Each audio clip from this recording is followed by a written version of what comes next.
Hello, everybody. Welcome into the Apples Ginos Fantasy Hockey Podcast, the podcast you come to when you're finally ready to take fantasy hockey seriously.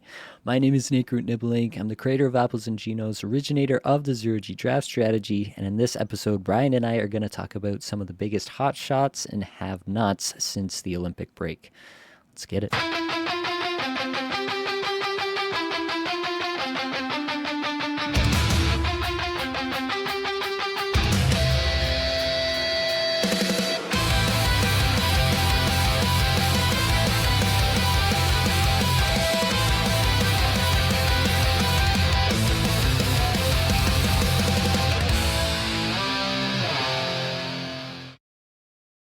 Welcome in, everybody. We have no Blake here tonight. He's out saving lives or whatever it is he does for his job, but we do have 1/3 of the Trade Talks boys in the house. Brian, how are we doing?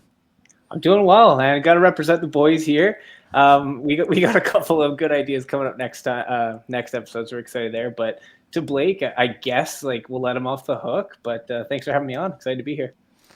All right. How's your matchups going? I was telling you before, this is actually a pretty good week for me. It feels like I'm around it in my leagues, but it hasn't been like a year to remember. I've had a few years where it's like, wow, I'm crushing across the board here, but this year it's been a little bit more hit or miss. I'm hanging around the playoffs a little bit more than dominating, but this week feels good. I'm maintaining first in my Cats League, 9-4 win there. I beat Blake in the Content Creators League this week, so that feels good. I'm going to go to first there, clinch the playoff spot, hopefully lock down that bye with another win next week. And then APL, I got to win. I'm not going to make playoffs there, which is tough, but in Cupful, I got to win, so that's probably just about going to lock down my playoffs there. Experts League, I think I'm going to be on the outside looking in. I did sell a little bit at the trade deadline here, sold off my Darren Radish for a fourth round pick next year. So, yeah, that's my week. So, 4 out of 5 taking the dub. I'm not going to be too mad at that. How's your leagues doing? Not too shabby. I know for me, 3 for 3, I'm going to go and get some wins this week. So, excited about that. The Cats League I'm in, it's way too close of a nail biter between me and second place. So, I think 1 point separates us. So not loving that, a little stressed. Points league, I'm doing really well this week. I think I'm in the top 5. So hopefully I can make a push into the top 3 before the end. I know playoffs are right around the corner, so I'm really going to pick my stocks up. And then we call ourselves Experts League. I just made a pretty big trade with Brian, so get my feet wet in that league and stock in the shelves for next year. Yeah, let's talk about the trade, man. That's a big deal. It was 4th, the 5th, and the 9th, I think. You're making stuff happen. So for context, you took over a team in this league because we've heard that the manager didn't want to stick around next year, and so we're like, okay, let's get somebody in who will be willing to make some moves and make this team a little bit more active for the last part of the year. And so you took over that team. But yeah, tell us about this trade. It looks like the crux of the trade here is 4th, 5th, and 9th coming to you from Ryan's side there, and you're sending out Gauthier, Gunther, and Svetch. Yeah. Really, what it came down to is I'm not finishing in the top 5, top 3.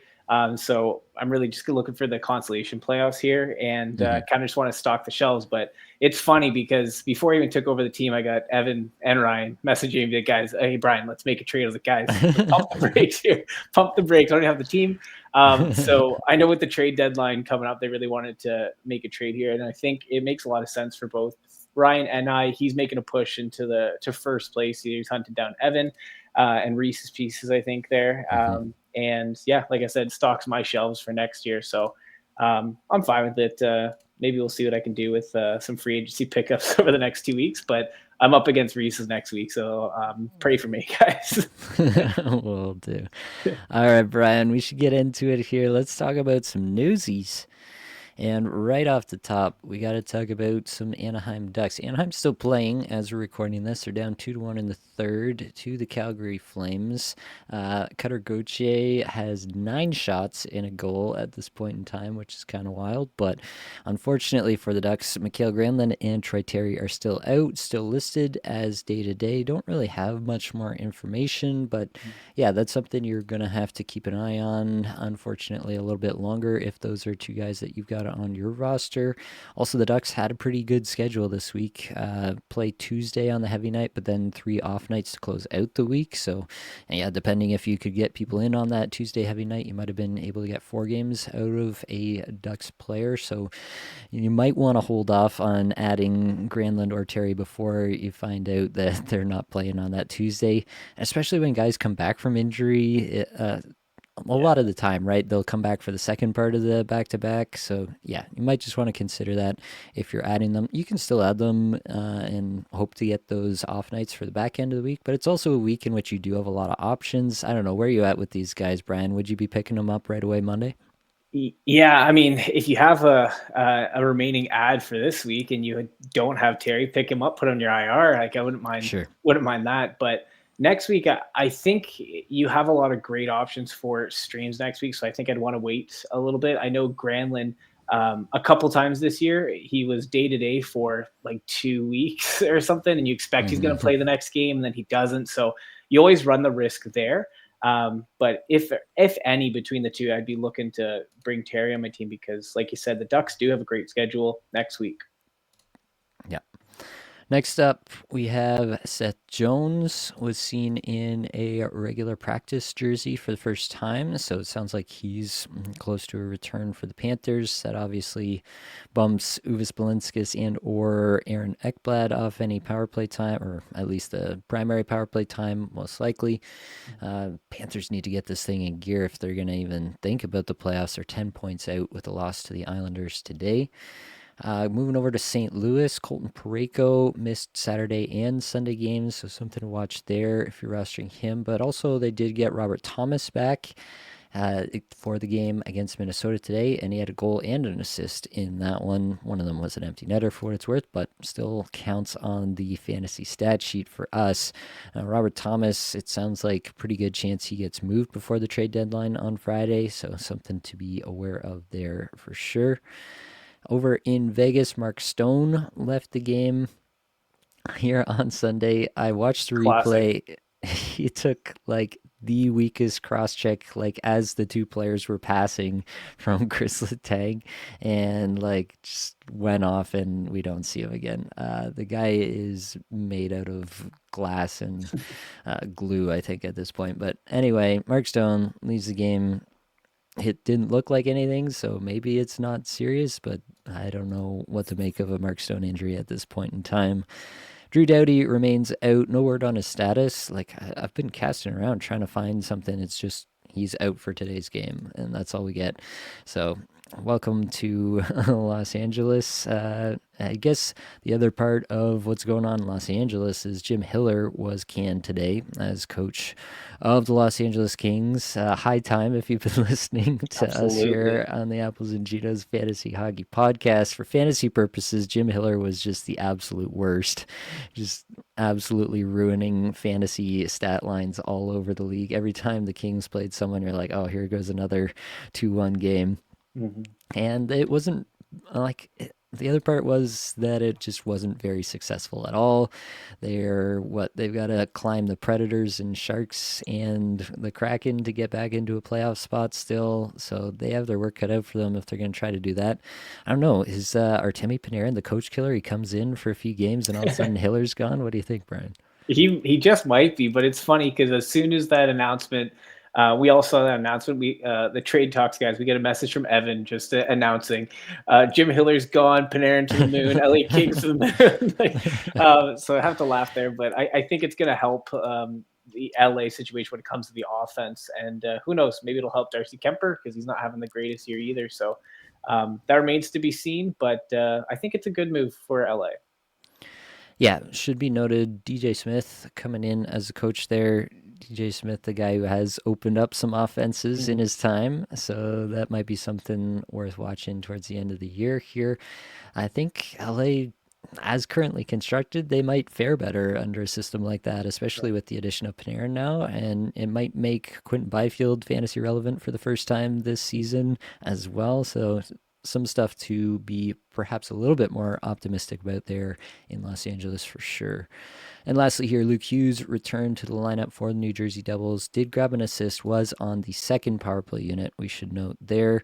I think as long as Dougie Hamilton is in a Devils jersey and the possibility of trading him is still an option, he'll probably still be on power play one as they try to highlight him for that potential trade.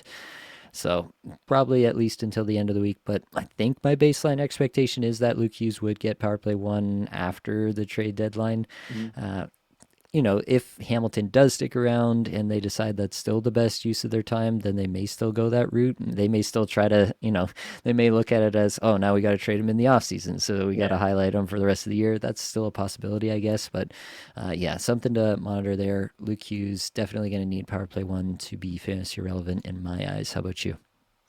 Yeah, he needs PP1 without a doubt. I know we've talked on the trade talks episode. We've talked Luke Hughes to every single end, and we really thought that this is going to be the year he breaks out. So if he's not in power play one, that offense doesn't click for him. Like that's his value because he doesn't give you much periffs. And Dougie Hamilton will shoot the puck every time he sees the puck. So I think Dougie on power play one, he's been pretty good. So I think he'll probably stay.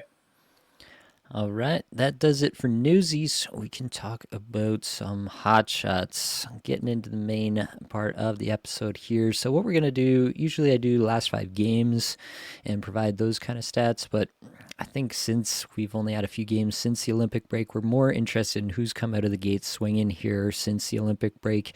I don't know if the couple of games before the Olympic are all that relevant to the sample size here, since there's such a big difference in time in between. But since the Olympic break, guy we got to highlight, Braden Point, obviously was crushed that he couldn't play for Team Canada, but did give him a bunch of time to get fully healthy. And fully healthy, he is 3 goals, 2 points, or 2 assists for 5 points rather in 3 games played since the break. Tampa looks like a wagon Mhm. once again. They did have the one loss there, but after a couple of pretty convincing wins. So Braden Point, rest of season, is he all the way back, Brian? Is this what we're going with?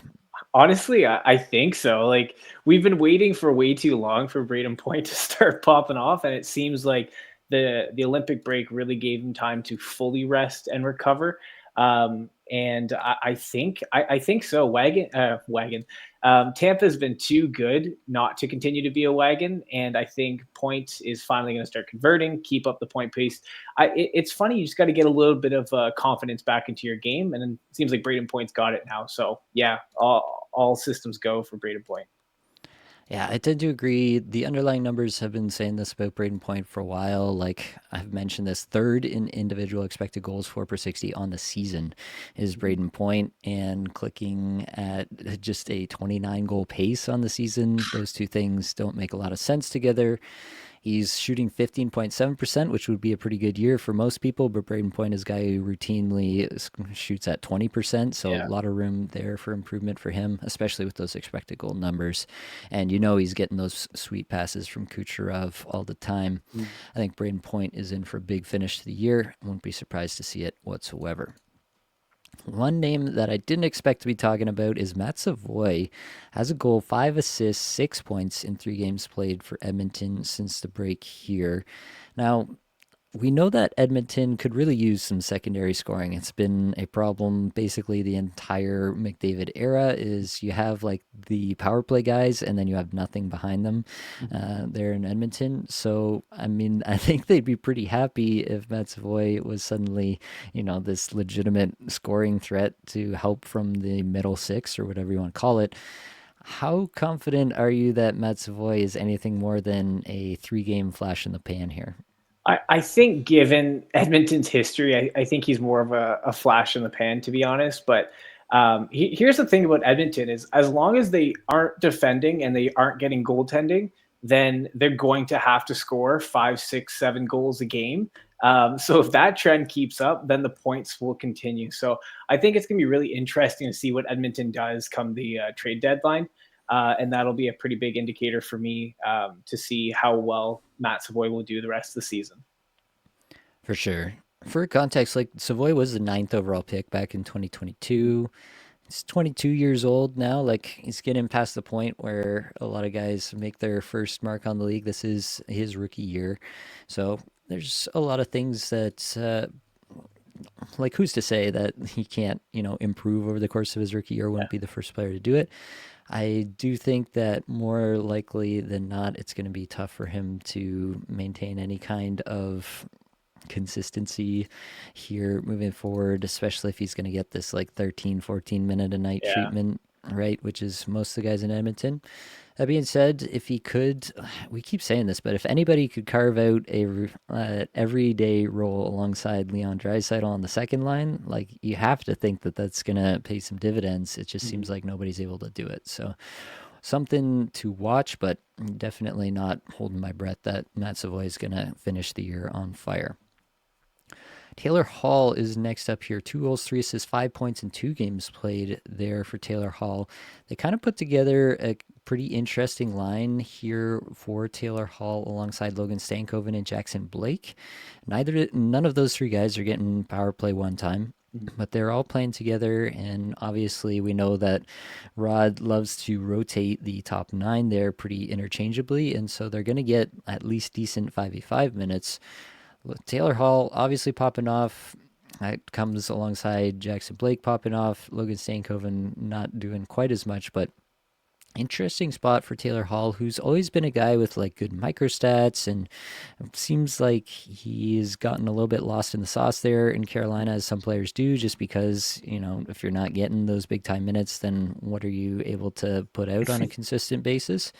Do you think that this is more than just like he got hot here for a second? Do you think that they're really finding something with this line that might actually work for the rest of the season, and Taylor Hall could be a guy that ends up on some rosters for the rest of the Mhm. fantasy season here? Yeah, here's the thing, Carolina. If your name's not Sebastian Aho, like it's tough to get the ice time. Yeah, But for me, like if they keep that line together, I think there could be some value with Taylor Hall. Now, with Taylor Hall, he goes through like hot streaks, cold streaks very routinely. yeah, Um, but it really does depend if Brindamore keeps that line together because they have been clicking. Like it's a high energy line. They get their shots, they get their chances. But I think it's probably less likely considering Rod likes to mess the lines here a little bit in Carolina. So I would say ride him while he's hot, but I wouldn't expect it to go the rest of the season. yeah. I tend to agree with that. He's definitely still streamer level for me at this point, but I'm taking notice that this recent hot streak does coincide with the that line being Yeah. put together. And so if that continues to be a constant theme, then there's something there. For what it's worth, Taylor Hall, even going back to his days in Chicago there before coming to Carolina, the microstats always looked pretty good with Taylor Mhm. Hall, even when pucks weren't going in the net. He's always been a bit more like a volume guy rather than an efficiency guy. The one year that he had where he went off and won the MVP was where like he just had a super lucky year basically, Yeah. and that's just what happened. But I think that it is a guy who could have another season where he has, you know, at least a finish to the year here where he gets hot and it could be something for fantasy. So definitely, I'm not discounting that possibility. Moving right along, Dylan Holloway next up. Didn't get any points in the game here today, but had that monster game earlier in the week. Three goals and an assist for 4 points. Dylan Holloway, one of these guys coming back from high ankle sprain. We've talked about how that's such a tough injury to come back from in the National Hockey League. You need so much, flex in your ankles for every skating motion that you ever make. And so if that's not operating at 100%, you just lose so much of your agility and so much your burst, and can be hard at a level where all of that really matters so much. But Holloway, at least in that one game, made it work. What do we think of the rest of season here? We'll get into the Blues a little bit later and some of the moves that they might make. But for Holloway individually, how confident are you, at least that the ankle stuff seems to be behind him here? I mean, it's such a small sample size, but I'd like to Yeah, think that if it is behind him, I think the ceiling is actually pretty high for Dylan Holloway. You saw what he was able to do last year, yep, and I think he will have a lot of runway the rest of the season. I just not a fan of. I mean, last time I checked, what it was the third line, not a great fan of that. So if he gets a little more ice time, if there are some trades in St. Louis, that could coincide with him getting more ice time. more chances, and I think that could be a great player to pick up. Not to mention in like Bangers Cats leagues, he hits a ton, he shoots a ton, which is of course very valuable. And I mean, even for a forward blocking, I think it's around zero point 0.7 blocks a game, something like that, which is really good for a forward as well. So I think there's a lot of value for me, at least in Dylan Holloway rest of season. Yeah, I think it's a player you have to be interested in, if only for the ceiling case. And you see that ceiling case in a game like that, where he has this pop off for 4 points. For what it's worth, 12 shots in the 3 games as well. So averaging 4 shots a game there, 3 hits, so a hit per game there as well. So all those facets of his game are out there right now. And as you mentioned, if there are some moves, who's to say Dylan Holloway isn't a guy who gets big minutes rest of season as they try to establish who's the biggest members of their core moving forward. Next up, Mason Marchment, goal, 2 assists in 2 games played here. A guy that I've been talking about a little bit here just because I think the potential situation for him is so clean for him to just run out perfectly end of season. We've seen this player be super efficient in the past. Can he be efficient again alongside Kirill Marchenko and Adam Fantilli, which is the line that he's been with I'd say like 90% of the time, every game since the break here. So that's what I'm looking for from Mason Marchment. I think there's a pretty real chance that he has a really nice finish to the season and ends up being one of those waiver wire steals at the end of your year that pushes you into the playoffs or maybe even wins you a championship. Yeah. Yeah, I mean Mason Marchment to me, he's been fitting in into Columbus like a glove. Like it's been great, and playing alongside, like you said, Marchenko and Fantilli, like that's pretty good company to be around. And not to mention, he just seems like he's been putting up points every single which way. Columbus, their issue isn't scoring; it's keeping the puck out of their net. So as long as that trend kind of continues, I think Marchment is definitely a great pickup to have rest of the season. Yeah, the key for me too will be if he's getting that power play time. The last game there, they didn't have any power plays, and they have flirted with a bunch of different power play stuff recently, basically ever since the coaching change. So that's something to keep in mind too. If he's power play too consistently, then obviously that takes a bit of the shine off it. But I still think it's a guy who could get a lot done 5v5, as we saw in these 2 games since the break. Moving over to Buffalo, obviously Buffalo looking like they're going to make their first playoffs in what feels like forever here. But Peyton Krebs is an interesting one with 2 goals, 2 assists in 3 games played since the break. Has been centering Alex Tuck and Tage Thompson as of late, which is about as good as it gets, obviously, there in Buffalo. So can I interest you in some Peyton Krebs as a semi-reliable Buffalo streamer rest of season, Brian? You know what? You might be able to. Like we talk about good deployment being on a good line, like doesn't get much better than that. I know Buffalo has also juggled a couple of their players through the top 4 lines there. So if he stays there, yeah, I really do like it. I'm actually surprisingly, can I say this? I'm actually really happy to pick up a player on Buffalo, like stream a player off Buffalo. What? So that's crazy to me. But even I would just look at the schedule. If the schedule lines up, I'd pick up Krebs. Simple as that for me. Yep. Yeah, I think that's where you're at. I don't think anybody is going to get up here and anoint him as the breakout star of the No. last 20 games of the season. But it is worth noting that, yeah, this might be a guy that you might be needing to think about for streaming, even above a guy like a Ryan McLeod, who we've talked about as being a decent stream sometimes. And, even lower down the lineup, we've talked about guys like Jack Quinn, stuff like that. Peyton Krebs might be the guy to look at the next time you need a Buffalo streamer. All right. The last one here in the Hot Shots is going to be Matthias Ekholm. Ekholm has not had a fantastic season, but you look up after 61 games played, he's on an 8-goal, 42-point pace. That's probably about what you're expecting from Matthias Ekholm, and some of it has to do with these 4 points in the last 3 games for sure. But he's getting all this done with a 38% IPP, which feels pretty normal. 12.3% on ice shooting percentage feels a bit high considering he's not on the top power play unit, but it is an Edmonton team where McDavid and Draisaitl are obviously going to be pretty efficient. So I don't think it's too far off expectation for Ekholm to hit this 42-point pace for the rest of the season. He might even just be a guy that you can set in your fourth spot, your fourth D slot, and forget about him for the rest of the year. And that can be pretty valuable this time of year. Can I interest you in some Matthias Ekholm, Brian? Like maybe, like for me, Matthias Ekholm, really most players you pick up for streams on Edmonton, like you're banking on the fact that they're going to put up 6, 7 goals, like we said. But I don't know. I like Matthias Ekholm. I would pick him up just for a stream. I think could be a short midterm stream. But if he fills your rosters, you need a fourth defenseman. You could do worse.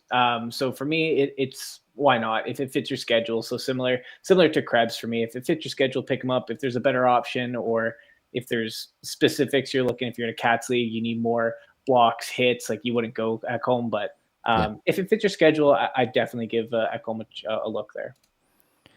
All right. That'll do it for Hot Shots. Quick Patreon plug here. $2 a month tier gets you access to the Apples Ginos Patron League. Right now, that means you'll be put on the wait list. If anybody goes inactive, we can send you a link to take over that team. For the $8 a month Apples tier, you get that APL eligibility. You also get access to Patron League Discord channels and live shows. The show notes will be something you get as well. Includes weekly ad targets that you're going to get here. It gets you access to the Apples and Ginos player evaluation tool, which is something that looks a little bit like this. Cole Perfetti, as you can see here, got 6 points in his last 5 games, and going back before the break here, and some good average time on ice numbers. We'll dig into that a little bit later as well. Should also note here that talking about the Patreon, talking about where you can put your money. Another great place to put your money. Link will be in the description. The Grindstone Award Foundation that Blake and I talked about on the last episode. We are matching contributions for that. So if you'd like to contribute to young female hockey players who want to play hockey but don't have the financial means to do so, if you'd like to put some money towards that, Blake and I are matching that. So yeah, click that link in the description. Let's raise some money for some kids to play some hockey. All right. Are you ready for some have-nots here, Brian? I guess. Let's talk about it. All right. Yes, this is the deep breath and a sigh portion of the program. Unfortunately, we do need to talk about these players. We do need to talk about Arturi Lehkonen and his 0 points in 3 games since returning from a Finnish bronze medal, and Valeri Nichushkin just 1 assist in the last 3 games. So let's give a little bit of context here. In the last game, Landeskog was on the top line and top power play, and Nichushkin and Lehkonen were relegated to line 2 power play 2. Now, I've said this a million times, and I'm going to say it again. Jared Bednar will play with these lines. He always has, and I think always will. McKinnon and Natchez being together is as close to a sure thing as you're going to get, and then everything else is pretty much a crapshoot. So where are you at with these 2 players? I have Lehkonen in a spot. I've held him all year. He's been a little bit up and down, but mostly good, I would say. And I'm kind of inclined to keep him. Colorado, depending on your playoffs, has a pretty good playoff schedule in most leagues, at least some weeks. It's pretty good. So where are you at with Lehkonen? Where are you at with Nichushkin? What are you doing with these guys? Yeah, the have-nots. It's always sad to talk about, but here's the thing: like you kind of hit the nail on the head there. If they're not with McKinnon, like it's not great. If you're not in the top power play, even though it's not great, it's not great. You get less chances, less opportunity. It's just, you need the McKinnon exposure. For me, Lehkonen has had like a pretty good year by Lehkonen standards, and like you said, I think he's going to end up back on a line with McKinnon at some point. There's still plenty of road left in the season. So for me, I'd be looking to hold on to Lehkonen. And funny enough, like even Nichushkin, I'd be looking to hold on to. Like we talk about playoff schedules. I know Ryan, Evan, and I have talked a lot about what's really important when it comes to the playoffs is that games advantage. Like it really does come down to who has more games it can in many times. So if you're going to have someone from Colorado, that's going to bode really well for you. And who knows, maybe the week you're in close, you're in tight, you have a games advantage, and all of a sudden one of these 2 goes up on the top power play. You're going to be happy you kept them. So for me, I'm holding on to both of them. Yeah, I think I'm with you. Obviously, like 10 team league, it's another Yeah, conversation, right? But in kind of a more standard 12 team setup where rosters are pretty decently sized and not just like bare bones, then I think I'm probably hanging on to both as well. The potential is there. The playoff schedule, the potential there is pretty good. Week 21, Colorado plays 4 games, 3 off nights. Week 23, again, 4 games, 3 off nights. You have to get through the week 22 where they play 3 games with 0 off nights, but also like half of the teams in the league play 3 games, zero yeah, off nights. So it's not like they're that special that week either. So overall, I think if you're in a playoff spot, if you don't basically need to drop them to get into the playoffs, then that's a spot where I'm definitely hanging on to them just for those 2 playoff weeks that I might want them. And then if you're in a spot where you really need to scrap for it, like, yeah, you can drop anybody this time of year. You just got to have a pretty good reason still. Like, who are you dropping them for that's really got bigger potential to win some weeks for you this time of year? Because, like I said, Bednar could change his mind. We wake up yeah. tomorrow morning, Monday morning, and everything's changed, and both are on the top power play again. Both are playing with McKinnon for all we know. Yeah, there's a lot of ways in which this changes pretty quickly, and so I'd be hesitant to move off. Just try to be patient if at all possible with these two. Next up here, Ricard Raquel, just 1 goal in 3 games played. That was actually today that he netted that goal there. And obviously, Sidney Crosby not going to be around probably for the rest of the, or at least the majority of the rest of the fantasy season, especially if you're ending in week 23 a week early. And yeah, the Penguins do look like they're headed towards a playoff spot here, so that might help Crosby stay on schedule and be coming back as quickly as he can. But that might be too late for you if you need to make your playoffs right now, and Raquel is not going to, do what he could have done given a full health Crosby. It's been a tough season for Raquel. Obviously, has dealt with injury, but even in the games he's played, the 82 game pace is 22 goals, 53 points. Like, that's not really something to write home about. This is a guy who has historically been pretty inefficient outside of last year and then one random year with Anaheim. And so last year, playing with Sidney Crosby, yeah, it makes sense. He could be efficient, right? Like a lot of players could probably be more efficient than past versions of themselves when playing with Sidney Crosby, line one, power play one all the time.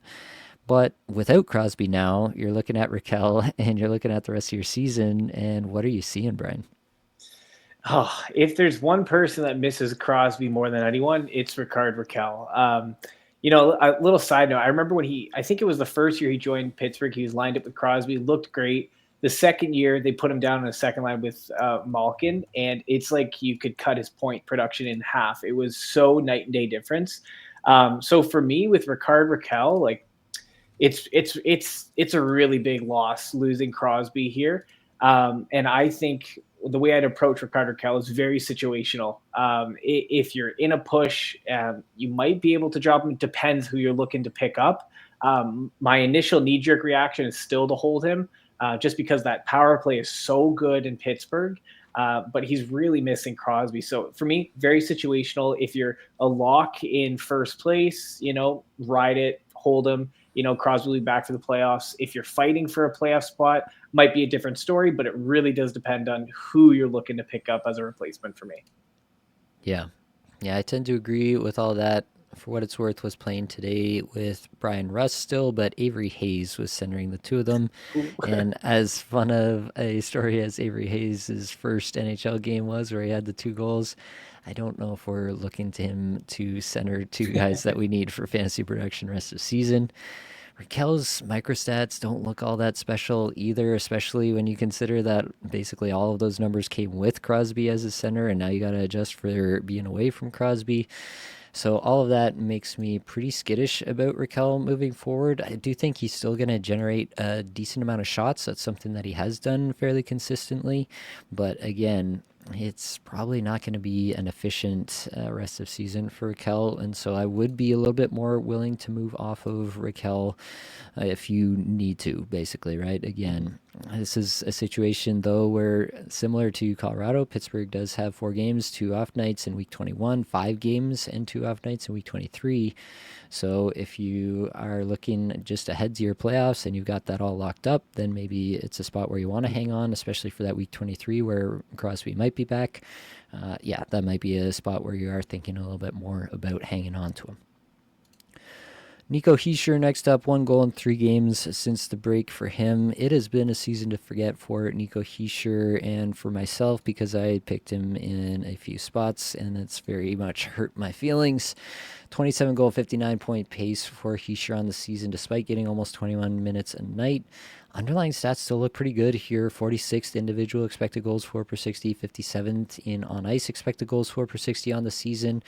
9.4% on ice shooting percentage is just horrendous. It does seem like the Devils' shooting luck is pretty bad, but also like you watch them play and you're like, yeah, this isn't that dangerous. Like they're around the net, but like, are they actually putting themselves in spots where you're like confident that the dam is going to break and things are going to go in? I'm not convinced. So yeah, I think it's a tough spot for Nico Hischier. We'll talk about the Devils as a whole also a little bit later, but Nico Hischier specifically, I had somebody reach out to me today. They had Hischier. I gotta look this up because I don't want to get it wrong. It was Hischier, Hintz, and somebody else who they were looking at. Hischier, Hintz, and Bo Horvat. And it's a rotisserie league. Goals, assists, and plus minus are the cats that they're chasing the most. And I started looking at it. I'm like, Heischer's definitely going to have the worst plus minus of those guys moving forward. And like, am I convinced that he's going to outscore either of those guys the rest of the season? I'm not. So like at the end, I was like, I think Heischer's the drop there, and that's a tough place to be for Nico Hischier people like myself. I was a big fan of him, picking him. He was going in like 5th, 6th, 7th rounds in a lot of places, and I thought he was just super bankable, and that has not been the case this year for Nico Hischier. Where are you at with him, Brian? Do you think that there could be a bounce back end of season, or are we just playing out the string here in New Jersey? Yeah, I mean, here's the thing. It could be worse. It could be Jesper Bratt we're talking about. No, but here's the thing with Nico Hischier is that he, more than anyone, I feel like, goes through these crazy waves of super hyper productive and then very unproductive. So for me, I like Nico Hischier. I know it's hard to say that just given the situation in New Jersey, the mess that they are, but I'm going to hope I'm going to hope and bank on the fact that he's really going to rebound come the fantasy playoffs because the Devils have a pretty good fantasy playoff. So for me, I'm actually holding on to Nico Hischier. I believe in the player, the skill. I just need some. I don't know. I need to go have a talk to someone to, see some rebound with Nico Hischier and the Devils. Yeah. Yeah, I mean, maybe we can hope for, since we've seen Jim Hiller get the can, maybe Sheldon Keefe gets one early here and they install an interim coach who just kind of lets them go. And maybe that's the answer for Nico Hischier's fantasy value rest of the season. I don't know. At this point, it's getting harder and harder for me to be optimistic about Hischier's prospects. Trevor Zegras next up on the list, and Zegras has just 1 goal in the 3 games since the break. Obviously started the season with his tail on fire and has since considerably slowed, as has a lot of the Philadelphia Flyers, if we're being honest with ourselves. 29 goal, 69-point pace on the season. Still pretty nice for Trevor Zegras considering where, projections had him at the beginning of the season. I think he's definitely exceeded expectation at a baseline level there. But for fantasy purposes, now you're looking at the Philadelphia Flyers, and they are, they're not out of the playoff race, but it's teetering on that Getting edge where, close. like, you're going to have to jump a lot of teams here to make a run at this thing, and you're going to have to, play like 800 hockey rest of the season to be in there. So I think that if vibes go bad, like Zegras feels like an ultimate vibes guy, right? And like vibes were high at the beginning of the season, everything was going in, and end of season here as the playoff dream starts to fade. And I don't know if Rick Tocchet is the most forgiving guy when the vibes are not there. I don't know that we have any evidence to support that claim if anybody's making it. So that's my question with Trevor Zegras is can he still produce for fantasy when it's a bit of a slog again? Because we saw what that was like in Anaheim and he had the worst couple years of his career probably in Anaheim there. And I'm wondering if we don't get a little bit of a sad trombone run out to the season for Zegras at this point. Womp womp. No, you know what? With Trevor Zegras, I think he does have the chance to end the season on a high note, so to speak. I think getting I guess leaving Anaheim, going to Philadelphia was really good to kind of reset his mindset, his production, his outlook of his career, and I think Rick Tocchet has kind of whipped him into shape mentally because, to your point, he is the ultimate vibes guy. I bet you $100 he says bro 40 times in a sentence. You know, he bet he's one of those guys. For me, I think the runway is still there for Trevor Zegras. I think he likes playing in Philly, and I think it's just a slump. But yeah, if the vibes change and get drastically like depressing, that could affect him. But as long as they're still keeping games close, they're fighting. I think the offense, the skill is there, and I think he'll end the season on a high note. I don't know, bro. Bro needs to pick it up. Bro's been slacking for the last few weeks here, bro. I don't know. Bro needs connect me. Bro needs power play time. What are we gonna get, bro? I don't know, bro. So let's move on Trevor, to is that you? let's move on to Jared McCann here. Jared McCann, a guy that obviously I like to hype up, just one assist in the last 3 games played for the Seattle Kraken, who had a bit of a wet fart coming out of the Olympic break there with a couple of losses before turning around. I mean, it was Vancouver. I don't think you deserve a pat on the back for a 5-1 win against Vancouver, really. Gets his single assist in that game. He played 18:01 in the first game out of the break, plays 19:28 in the second game. Then in the 5-1 win, he plays 15:42. My concern with McCann is not the player really, but just the ice time, and it seems to be all over the place consistently. Like maybe it's because of just the game score and the fact that they felt confident they were going to win, that they didn't have the top line Everly, McCann, Beniers out there to try to lock down the win as much in that game. So maybe I can hang my hat on that a little bit. Where are you at with McCann? Do you think he's going to get the ice time to make his fantasy potential come Yeah. to life for us? Yeah, probably not this year. But Jared McCann, I like Jared McCann. I think before the break, the line he was on, they were great. Yeah. So got to take that in mind here. I know we're looking at the last 3 games, and he may as well not even played the last 3 games. I didn't notice him at all.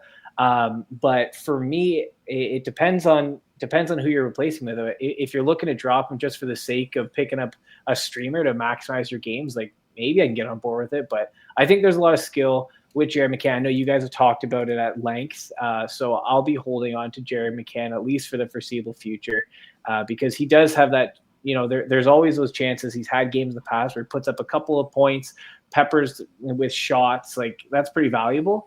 And I don't know if you'll find a replacement, so to speak, on the waiver wire or free agency right now. But heading into playoffs, that might be a different story.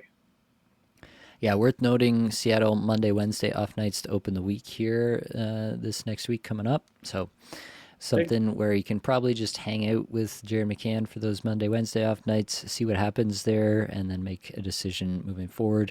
But again, it's crunch time, it's go time. You got to make tough decisions this time of year if you got to make playoffs or do what you got to do. I'm not going to fault anybody if he throws up another couple zeros here for letting him go.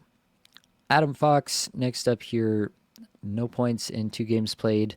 Had an interview there where it certainly sounded, I don't know what the best way of putting this is, but less than hopeful about his situation as a New York Ranger long term. And so, yeah, that has me thinking, I don't know if it's like a trade deadline thing that he's going to accept a move or something like that, but it could be a situation where even Adam Fox is like, man, I'm not sure that I want to be here anymore. And that's just terrifying. Fantasy rest of season, just thinking about that. Like, if that's in a player's mind, like, that's not a good place to be mentally. And there's no way that that can't affect you to some extent on the ice, even if you're the most professional guy on the face of the planet. That's of concern to me. Adam Fox, like, I still think is a terrific player. There's a quote by Jay Fresh on Twitter. He sent this out today. He was talking about how much of a bubble he's in, and he ventures to other hockey communities. People are talking about Adam Fox like he's washed. The New York Rangers have a 62% goal share and a 61% expected goal share with Adam Fox on the ice this season. Like, this Rangers team is what he says, this Rangers team, and they have a 42% goal share without him on the ice.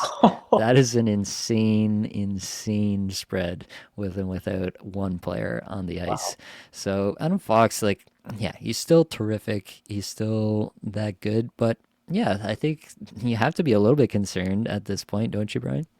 I mean, yeah, you have to be concerned, but you're not going to do anything about it, right? Yeah. So tough. You got to ride it out. Like the fantasy trade deadline has passed, and we've talked about environments in the past. And like, I think the Rangers, they just have the JT Miller effect where everyone's down in the dumps all season. And that could definitely affect him for the rest of the season. And we've already seen Panarin go. I'm sure more people will leave as well, which is going to be tough for his fantasy production. But what you're going to be doing from a fantasy standpoint is crying in the shower and holding on to Adam Fox, right? And most times you want to be happy of Adam Fox, but I just think the rest of the season will be almost like a season to forget. Just given the environment, the situation, coming back from injury, there's one narrative after the other, but you're still holding on to Adam Fox. He'll still, like you said, he's a terrific player. He'll still get you some points. It just might be a little bit tougher to come by rest of the season. Yeah. Yeah, I think I'm ending up in the same camp as you. I think he's too good to let go because there's no one else out Yeah. there that you're going to pick up at this point in the season that's going to like decisively be a better ceiling play. Somebody will outscore him, sure, but for you to make that call is probably pretty unlikely. So I think you're stuck with Adam Fox as well. I just think it's crazy that we've gotten to this point with this Rangers team. Matthias Samuelsson has been kind of a revelation this year. 0 points in 3 games played. He's widely rostered because of how crazy good he's been. 73% rostered on Yahoo at this point. Wild stuff for Samuelsson on a 16 goal, 48-point pace, playing 23 minutes a night for the red hot Buffalo Sabres.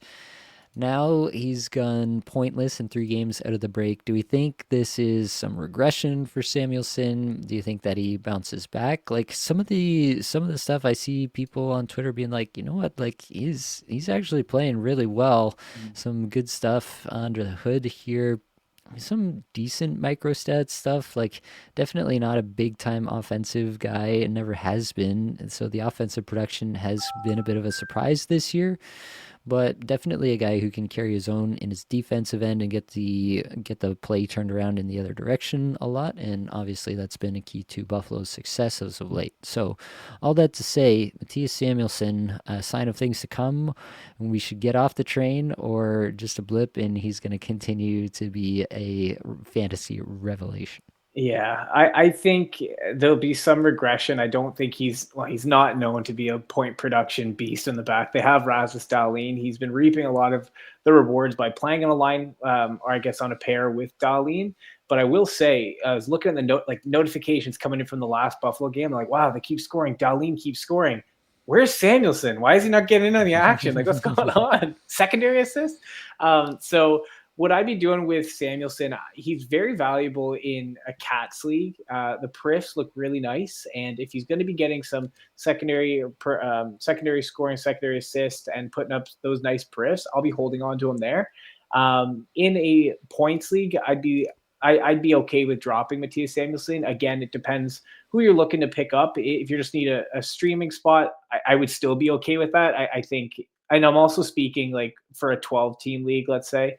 Mm-hmm. There will be some options to replace Samuelson, but I'd expect a little bit of regression coming from Samuelson. As much as we like Buffalo this year, which is wild to even say, I think there'll be some regression. Yeah, I tend to agree. 42% IPP, big time career high, 14.3% on ice shooting percentage, just massive outlier, it feels like, and 13.1% shooting percentage personally feels like double or more of what it should be. So, Yeah, it wouldn't be surprising for the regression bat to hit Matthias Samuelsson pretty hard rest of season here. Well, that's going to do it for Have Nots and the Hot Shots. If we didn't talk about a player that you want to hear about, make sure you join me for the Monday 8:30 p.m. EST live stream of Puzzling Players, where I will be taking requests on the most puzzling players league wide, talking about what you should do with each one of those. All right, Brian, we got to talk about the environment for some of these players. Called this segment Falling Out of Contention. We've got 4 teams to talk about a little bit here. Got to start off with our Toronto Maple Leafs. Who's going to leave the Toronto Maple Leafs? I think like Bobby McMahon and Oliver Ekman-Larsson are the obvious ones who will probably garner a fair amount of interest here over the next few days leading up to the trade deadline. But I mean, Scott Lawton, Brandon Carlo, Nicolas Roy, Jake McCabe, Matthias Michelli. I could see any of those guys getting some interest and potentially being involved in a trade. And even beyond that, like if they are really calling it quits on this season, Matthew Nyes has clearly been injured for most of the season. He has not looked nearly anything like himself since, I don't know, November. And so he's been playing through something for sure. William Nylander has been in and out of practices all year long, had like re-injured himself in a goal celebration where he just like kind of was just like stepped awkwardly to the side basically. So that doesn't seem like a good thing. They could get shut down.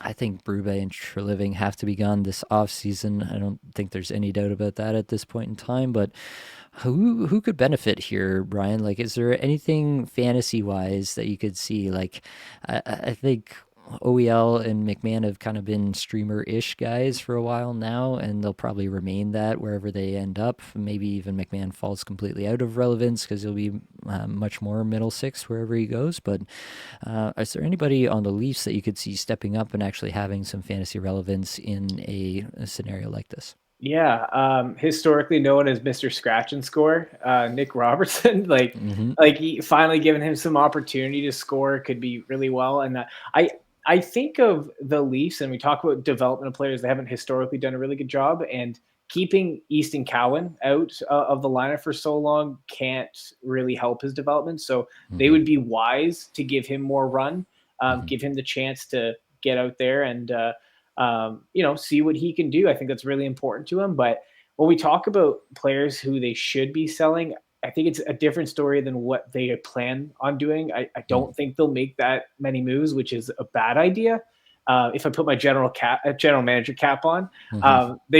they should sell a lot of assets. Use this if you want to keep Matthews, sell a bunch of asset or a bunch of players, restock the shelves, get going next year.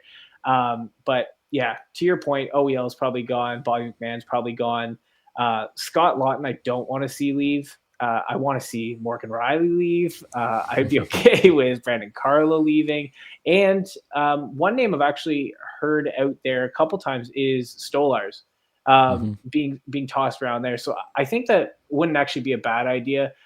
We've seen what Stolarz can do in the past, and I think they could get a pretty decent return for Stolarz, even though he's missed a lot historically because of injuries. But there's definitely a couple of names you could sell at the deadline to fill the cupboard, so to speak, to get ready for next year. So for me, it's just Cowan the most who would benefit and scratch and score Nick Robertson. Yeah, I like both of those. Nick Robertson, in my mind, has had a really, really good season this Mhm. year, has stayed down in the like 12-ish minute range.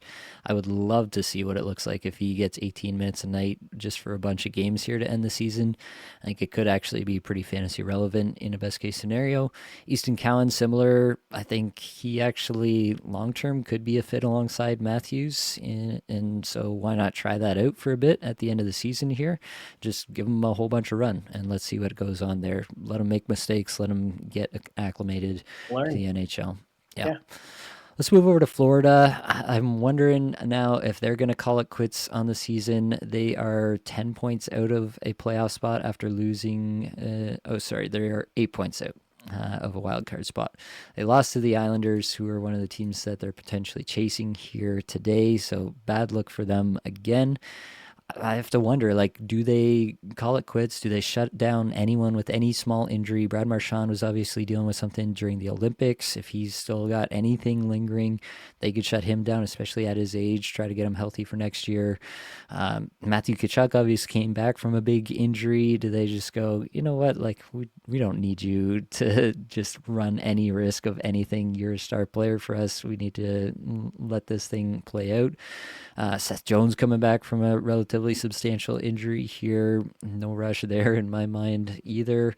Sam Reinhart hasn't looked himself at the Olympics in my mind. Has looked a little slow. I wonder if he has just played a lot and a little dead leg syndrome or whatever, but also maybe an underlying injury. Like it feels like there could be a ton of guys with Florida that just get shut down out of nowhere at some point, and that would be pretty terrifying for anybody rostering Florida Panthers and counting on them.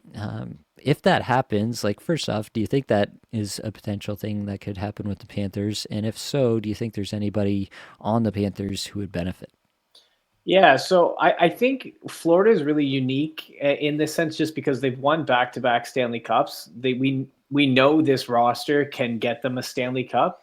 So I think what Florida is going to do is ride it right to the trade deadline, see how close they are, and then make the decision. In my professional opinion, in my opinion, I would guess that they're actually still going to keep trying to make a push for the playoffs. If they find out that they're 4 points out of the playoffs by the trade deadline, they'll still bring guys back and look for that push. If they're further out, they might start shutting guys down. But I don't think they're really going to sell many players just because we know what this roster can do. Yeah. The big benefit for Florida is if they do drop in the standings, just means a higher draft pick. And so, like, I don't expect much to go on in Florida. For me, though, if there's any players that I have any interest, like they are pretty far and few between on Florida. Like I think you have their top guys; those are the guys that are already rostered. But I don't think anyone's going to get a significant fantasy push to make them interesting for me. Like Sam Miskevich goes through hot and cold waves and like not very. I don't know. Like Sam Miskevich, I like him in Cats League. Evan Rodriguez, maybe Cats League, but who's actually been scoring a little bit late recently. I saw he put up 9 shots the other day. So for me, it would just be a spot start here or there, a spot stream for me. Yeah. Yeah, I tend to agree with that. It is worth noting what you're mentioning. The Florida Panthers did trade their 2026 first round pick, but it is top 10 protected. So if they get a top 10 pick, then they would retain that and they might actually get a really big asset out of Yeah. that. So it might actually benefit them more to conclusively try to, kind of tank the rest of the season. That could be something that factors in here as well. I do think, like, you know, if there's somebody who isn't injured, like if Sam Bennett is good to go, if Carter Verhaeghe is good to go, like some of those guys could end up just playing a bunch of minutes by default the rest of the season. Maybe that ends up being somebody that you want to look at. Anton Lundell, maybe you want to throw into that category as well. So there are some guys I think could benefit a little bit here, but overall, I think if you start shutting down all the stars, that's probably net negative for everybody involved. Let's move over to New Jersey. Will they sell is a question. They should sell, in my opinion. Like, I don't know if anybody has watched the Devils recently, but they do not look like a team that is going to challenge anyone come playoff time, should they even make it that far. Dougie Hamilton here, is he gone now or in the off season? Talked about that a little bit. Is anybody else on the chopping block, do you think? Is there anybody else that they could move off of? No, like there's no one for me with enough value to merit a trade where you could get a substantial return. Um, It's a sad aside place to from be. Yeah, yeah, aside from like you're not trading Timo Meyer, Nico Hischier, Jack Hughes, Jesper Bratt, who's had an awful year, and the other guys they're like no names for me. I would like to see Gritziak get a little bit more opportunity up the lineup there, but yeah, I think Dougie Hamilton is the big fish. Like you gotta trade him. Good you have good defensive depth, especially on the power play. And Simon Nemec, you got Luke Hughes. We know they can quarterback power plays. You don't need a third defensive quarterback. You know what I mean? Like, so they got to sell Dougie Hamilton sooner than later for any holder of Luke Hughes. Yeah. Yeah, I think so. Uh, Again, Sheldon Keefe, Tom Fitzgerald, they have to be gone this offseason given what's transpired there. But I think, like, yeah, if Hamilton does leave, then Luke Hughes could have a nice finish to the season. That wouldn't be shocking to me. Arseny Gritziuk, a guy that we've mentioned a bit. We want to see what it looks like when he gets a look. I don't think he's going to set the world on fire, but it wouldn't be shocking for him to have like a 60, 65 point pace if he got like line one, power play one to finish out the year. That's definitely a possibility there. Let's finish up with St. Louis Blues. It sounds like Rob Thomas is pretty likely to be moved. I have to imagine they'll have a bunch of suitors. I've heard Utah is interested. That Mhm. makes a ton of sense to me. They've been using Nick Schmaltz at center for some of this season, especially with Logan Cooley being injured. Imagine Logan Cooley, Rob Thomas being your centers. I think they'd love that as their rest of season outlook. Just add another offensive weapon to a team that's already got some great ones. That would just make a ton of sense to me if he went to Utah, and I'd be pretty excited about that actually overall. But if he gets moved, Jordan Kyrou could get moved. Pavel Buchnevich, I think, could get moved. Justin Falk has been in trade rumors, but even beyond that, you got Braden Shen, you got Pius Suter, you got Cam Fowler, you got Colton Parayko. Like, there are a lot of guys who it would make sense to move off of in a year like this. And so I have to feel like there's going to be more than one trade that gets Yeah. done here in St. Louis. Who do you think benefits from St. Louis? Who are we looking at as somebody who might have a bit of a pop? Dylan Holloway. Yeah. We talked about that already, but if the other guys get traded, the people ahead of him, I think that really does benefit him. But I also want to kind of talk about like St. Louis, like just sell the farm, you know, like Yeah. they here's the thing about the trade deadline is that teams tend to overpay at the deadline versus the off season. So they'd be really smart to make a bunch of trades. You already talked about a couple guys ready to go, but I think people who will take a hit will be Snuggerud if Thomas isn't there. I don't think he'll benefit. It'll be disappointing for him, but I think the biggest benefit will be Dylan Holloway from St. Louis. Yeah, Holloway at least has shown that he can do it, with just about anybody on his Mhm. line, right? Like he's shown a bit of that ability to generate on his own. Snuggerud, we just don't have the same kind of sample size on. Yeah. I've been really high on him because some of the underlying metrics have looked really good this year. But to your point, a lot of that has come alongside Rob Thomas, who we know is an elite level facilitator in the NHL. So we don't have as much confidence in what that looks like away from Rob Thomas potentially. Definitely something to keep in mind. I mean, Snuggerud at what is he, 7% rostered on Yahoo right Yeah. now? I'll take the swing and I'll see what it looks like probably there. But Dalibor Dvorsky coming off a terrific Olympic break, that could be a guy that gets some run. Philip Broberg got power play one today actually in the game against Minnesota, so that's something to keep in mind as well. He could be somebody who gets a bit of run as they try to see if he can be a potential answer to some power play woes, especially if Justin Falk gets moved as well. All right, we got to move on to another segment called Under the Hood. This one here, we're talking about Cole Perfetti. Last 10 games, so obviously going back before the Olympic break, 1544 average time on ice, 4 goals, 7 points. Ranks 23rd in shots per 60, 13th individual scoring chances, 4 per 60. Down at 121st in on ice, scoring chances 4 per 60. In the last 5 games, though, that's where you start to see the numbers popping a little bit more, up to 18-15 average time on ice with 3 goals and 3 assists for 6 points. 19th shots for 66th individual expected goals for per 60 and 15th in on ice expected goals for per 60. Basically, I think Winnipeg has realized that they need to generate more offense, and Cole Perfetti is one way that they can do that. He's still not going to have great even strength players to play with, but he is getting power play one now, which is a big upgrade for him personally, for his fantasy relevance, and that has gone straight to his underlying stats. Perfetti is a guy who has flashed a lot of offensive skill in the past and looks pretty good to the eye as well.